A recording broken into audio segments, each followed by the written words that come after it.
Greg, thank you for the introduction, and to every one of you here today that believes in the Constitution, whether it be the state Constitution or the federal Constitution, thank you so much for being here today. I hope and pray that we build our numbers. My brief comments are going to be about two issues. One, going to war without declaring the war based on the Constitution.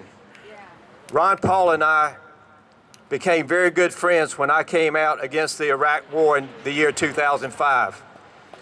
He did not vote for the resolution to give President Bush to go into Iraq. I did.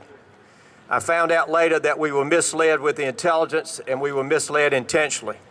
That in itself, in my opinion, is a violation of the Constitution, and there should have been an impeachment of President Bush, but it didn't happen. I have put in House Resolution 3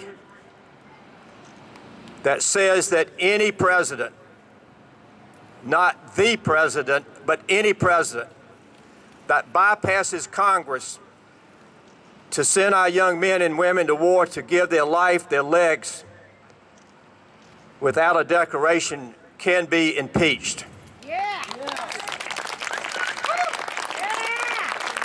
I hope that maybe you will inform your friends of this H.R. Resolution 3, because I introduced the bill a year ago. If you remember that Secretary Panetta was before the Senate Armed Services Committee, and Senator Sessions asked him, would you come to Congress and ask Congress to declare war? His comment was, we would first go to our friends overseas and then come to you. When I heard that on the radio driving home to North Carolina, I said, to hell with that.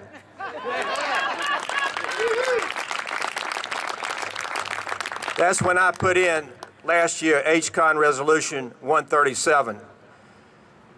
I could not get my own side, the Republican side, to give us a hearing on it. I actually met with Eric Cantor and asked for a hearing.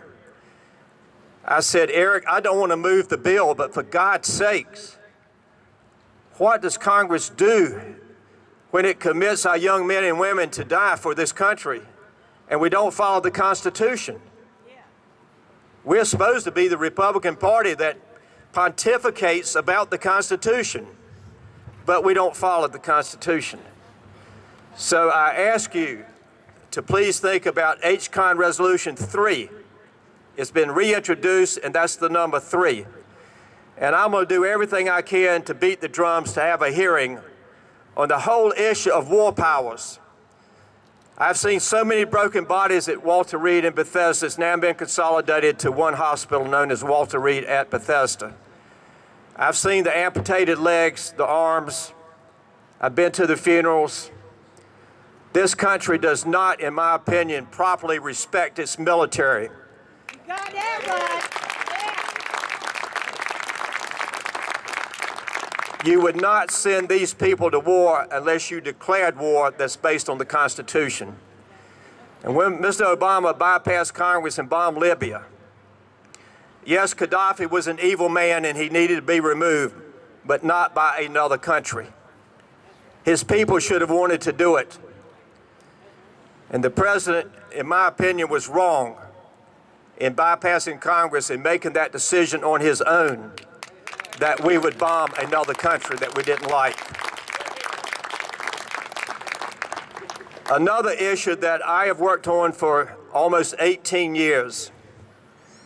In 1954, Lyndon Baines Johnson, United States Senator, introduced an amendment in the Republican-controlled Senate that the unintended consequences is taking away the right of a spiritual leader in a church, a mosque, a synagogue to speak freely about how he or she feels about a person who's in public life.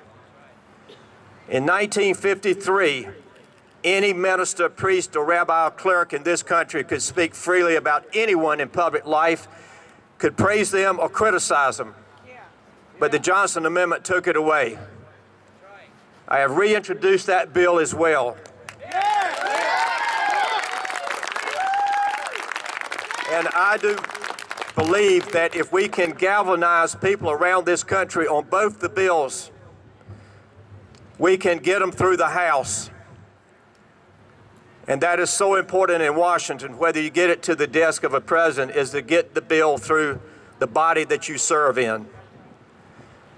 I want to thank Dr. Brannon and everyone here that put together this event. Freedom matters, and the Constitution matters, and the oath to the Constitution, whether it be state or federal, is critical to freedom. Absolutely critical to freedom. Since we went into Iraq and I found out that we were lied to by being at the funeral of Michael Bitts, United States Marine Sergeant, the second week that we were in Iraq, I started writing letters to all the families across America. We had 9 soldiers and Marines killed last week in Afghanistan. We need to get the hell out of Afghanistan.